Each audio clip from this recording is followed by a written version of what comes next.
Bonjour à tous, bienvenue sur Oblis TV. Le marché primaire est assez bien animé ces derniers jours. Parmi les nouvelles émissions qui offrent des rendements nets supérieurs à l'inflation, on retiendra la nouvelle émission du groupe Descartes qui vient d'émettre pour 200 millions d'euros d'obligations par coupure de 1000 euros.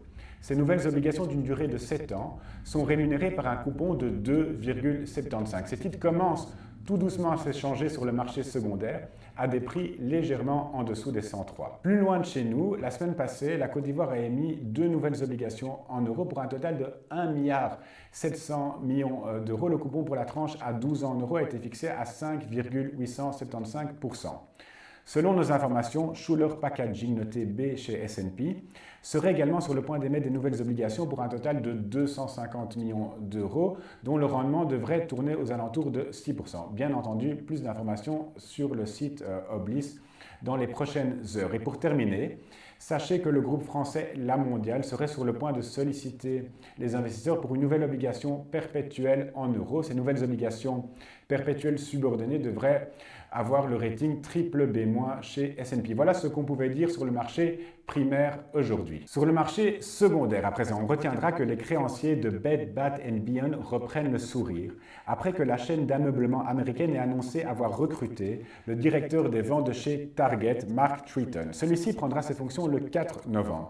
Mark Tritton est connu pour avoir réussi la transformation digitale chez Target et la maintenir dans le peloton de tête des géants du secteur où elle côtoie Walmart et Amazon. L'action de Bed Bath & Beyond a bondi de plus de 22% le jour de cette nomination. Les obligations du groupe, notamment l'obligation la plus longue que vous voyez à l'écran, qui se termine le 1er août 2044, j'espère qu'on pourra en reparler ensemble le 1er août 2044, a bondi de 5 points. Elle s'échange à présent aux alentours de 72,50, ce qui porte son rendement à 7,65% en dollars. En dollars toujours, l'obligation ArcelorMittal 2021 est repassée en dessous du pair après l'annonce d'S&P de placer la note triple B- du premier sidérurgiste mondial sous surveillance négative.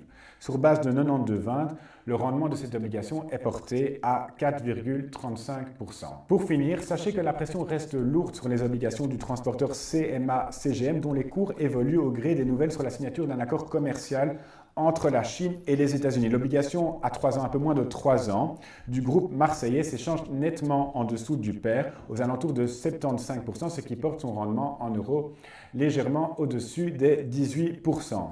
Voilà qui clôt l'Oblis TV d'aujourd'hui. Je vous remercie à tous chaleureusement pour votre attention et à très bientôt.